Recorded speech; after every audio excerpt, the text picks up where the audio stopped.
You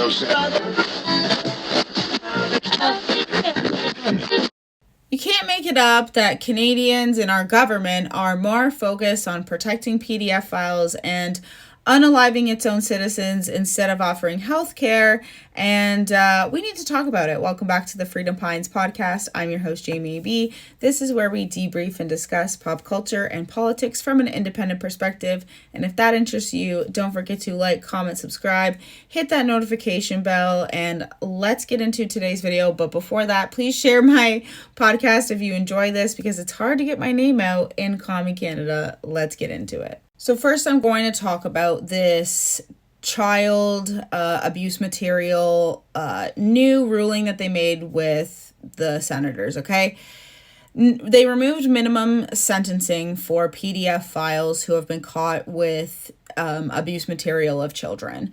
And basically, the CBC is trying to play this situation off very emotionally manipulative, which doesn't surprise me in the slightest, because these people use straw man arguments to put these laws through. But this is one I can debunk, because there would never be a time where consensual images between a 17 and an 18-year-old would be considered illegal unless it was being shared, okay? Why? Because our age of consent is 16 in Canada. So they don't want to actually use the real ages of what their little example would be, because it would make their government look horrible. So yeah, it would be, what if a 15 and a 16-year-old were in a relationship? That would be the real scenario. Isn't that nice? And here's the thing. When are they doing that? When have police ever gotten involved when schools have had a problem with certain things going around and stuff like that? Can someone tell me a time where it takes a lot to get charged in Canada with something like that? Okay, they don't just charge you accidentally, okay, with child abuse material charges. We are very lenient. Even during Stephen Harper, I learned in school that we needed more sanctions because people were purposefully coming here to do bad things to children. This is when Stephen Harper was in, to do bad things to children because of our lax laws. Now, I'm just going to say, Stephen Harper tried to put in more strict laws, and it was all shut down by the NDP and Bloc Québécois. I hope that PierrePoilievre gets in and overrides this, and the minimum sentence for that is somewhere between 10 to 50 years. That's what my minimum sentence would be. Actually, let me rephrase this. My minimum sentence, after you were convicted and found guilty, by the way, would be for you to have a, stone in the Bible was around this, thrown into Lake Superior. That would be my punishment. Okay? So it's a good thing I'm not prime minister, because that would be my minimum punishment for this crime. So this is what I mean. Media is full of crap. I'm sorry if you guys think that anybody should be defended over this. No. Okay, do you know how much it takes for the cops to care about something? There has to be a lot more than just consensual photos shared between two parties that are a year apart to get a criminal charge. How do I know that? Because I studied this. This was something I studied in school. And it was a problem back then, and then it became a way bigger problem once we had a significant amount of new Canadians in Canada. Okay, it was already a problem, became bigger, and we have a child marriage problem. So in a country that is a Western country, G7 country, we have problems with child marriage here, and this is what they're worried about.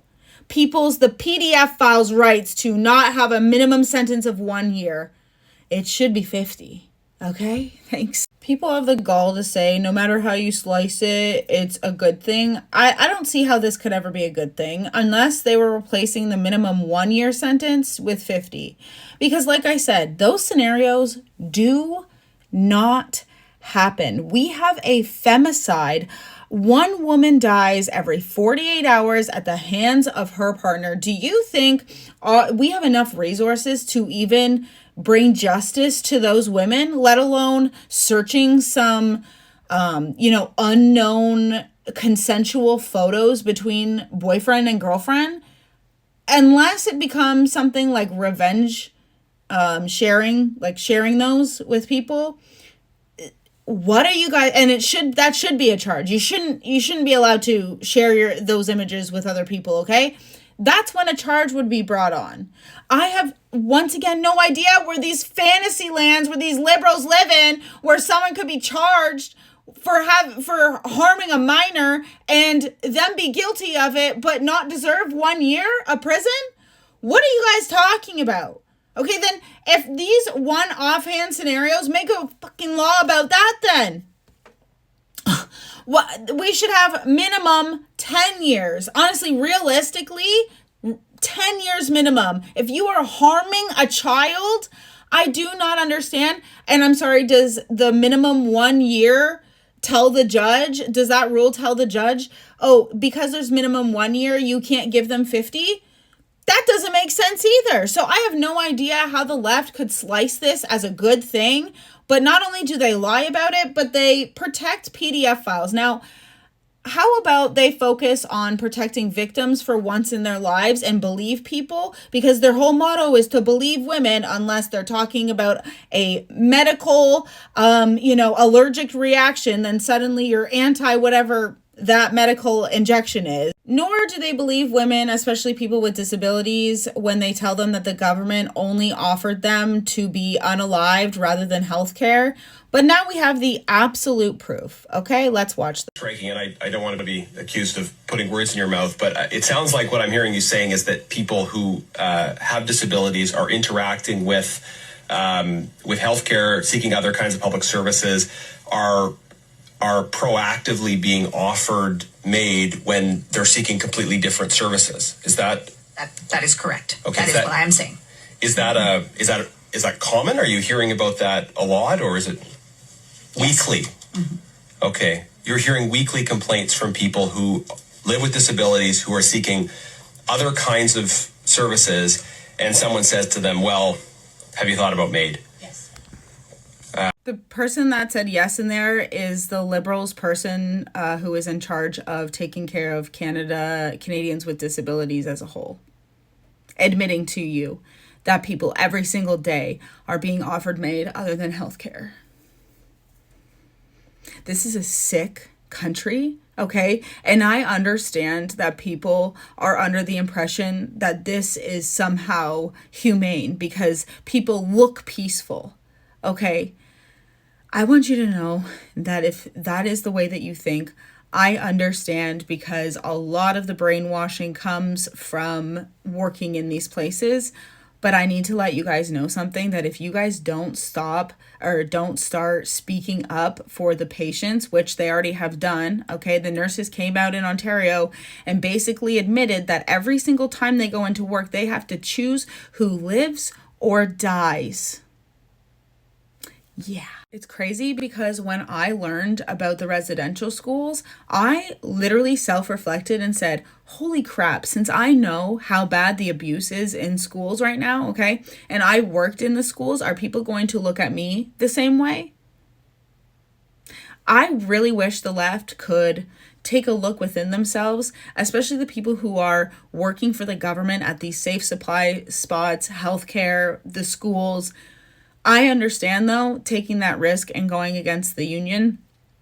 I understand that this is, you try to go into any of these sectors trying to make a huge change, and you realize that everybody who is on the top, whether that be superintendents, school boards, hospital CEOs, they have, and unions have all of the say in all of these horrible policies that look good on paper and they're progressive on paper, but in real life, they are actively destroying our entire society. To the point where 1 in every 20 deaths in Canada is thanks to our own government. People that have testified and said, I was offered MAID instead of healthcare. This is not dying with dignity, my friends. And no, I don't think that we should be offering Canadians death care when we can't even offer them healthcare. I think you should take all of the funding, and I know that they're saving a ton of money by unaliving us en masse, okay, because they admit that as well. But no, I don't think that you should be expanding this to children. These are things that people legitimately had conspiracies who didn't. I studied this in school. There are so many parents out there whose kids have conditions, but they don't get them diagnosed because they're afraid of things like this happening, because it happened in World War II and other times in the past, okay? So the fact that it took only 10 years of the Liberals being in to convince people that it's progressive to unalive people at a rate of 1 in 20, when we compare those numbers to California, very high. Very high. And instead of stepping back and saying, whoa, I think we're overdoing it here with the MAID thing, and figure out why, 96% of the MAID program is being given to white people, I think we should probably halt the brakes. And I think that if you work in these places and you're fighting the good fight and you are fighting for the ethical standard of practice within our institutions, you are a hero. Okay, but if you're pushing and peddling this DEI nonsense, you are helping dismantle the social structures that we had that were incredible and worked in Canada. Okay, and we all have to take a step back sometimes and see that maybe if we look at these things from a different point of view, because here's the thing, sometimes healthcare workers see just this person passing peacefully and they think, oh, this is a great thing. Yeah, I'm going to need you guys to take a step back and realize that they could be groomed into that situation, and most of them are.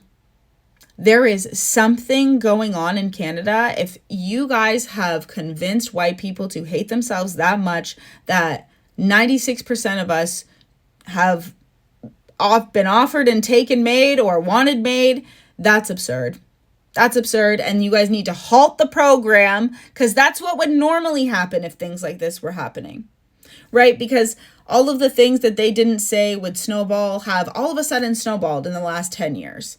I don't know how long Canada went without talking about people who are in the LGBT community, but it was a long time, and unless you were living in some very, very conservative rural area, gay people have been represented in our media. You think Trailer Park Boys, they convinced everybody that the progress that we had, which was incredible, we were very diverse, very together, our immigration system wasn't broken, lots of different things. Okay, they have convinced so many people that the life we were living apparently during the Harper era was horrible, but it was the best time of our lives.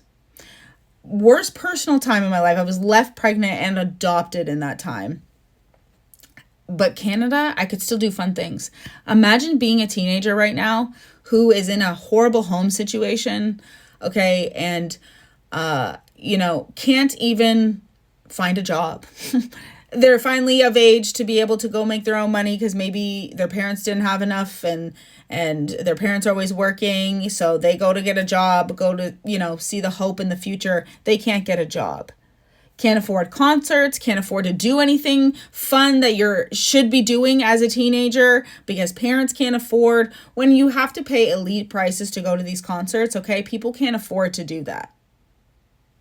So whatever culture the DEI has created, it's time to admit that it's not working and go back to the ethical standard of practice. Hold people accountable. If you weren't allowed to be racist in Canada, do you think that as an employer, you would be able, before Trudeau was in, to discriminate against an employee of a different nationality? Absolutely not.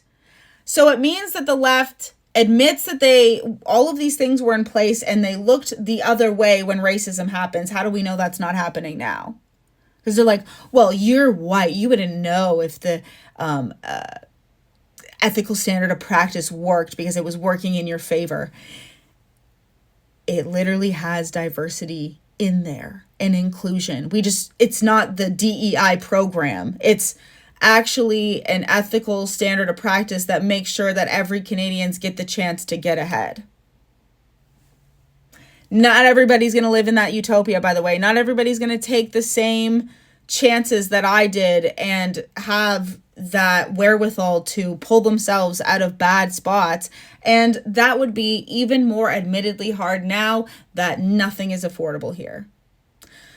So anyways, guys, that is my rant for today. I've re-recorded this 3 times, but it's just disgusting. It's just disgusting. And I want to let the left-leaning people know that you guys have shown us that the conservatives were right, because you've allowed this to happen so bad that people who are very vehemently on the left, like me, have been like, I'm sorry. No, you're not going to call me far right. You're not going to say that I'm all of these different things just because I'm voting conservative, because my pattern recognition can see how good Canada was underneath Harper and know that we still were able to be a diverse group of kind, amazing people who cared about their own communities. And you can't tell me any different. So I hope you guys let me know what you thought. Think about the first story I talked about and the second story, because we can't stop talking because we can't have them win. Okay? Anyways, guys, I want you guys to remember that you are here for a reason. Okay? We have survived up until now for a solid reason. I don't know it yet, but there is a reason. And I want you guys to know that you matter no matter what. Okay? God loves you. And let's take a deep breath in and out. I don't know about you guys, but that deep breath makes me feel better. And I copied that from DCP. So sorry about that, DCP, but I'm taking it on too. Okay? I'll see you guys in the next one. Bye.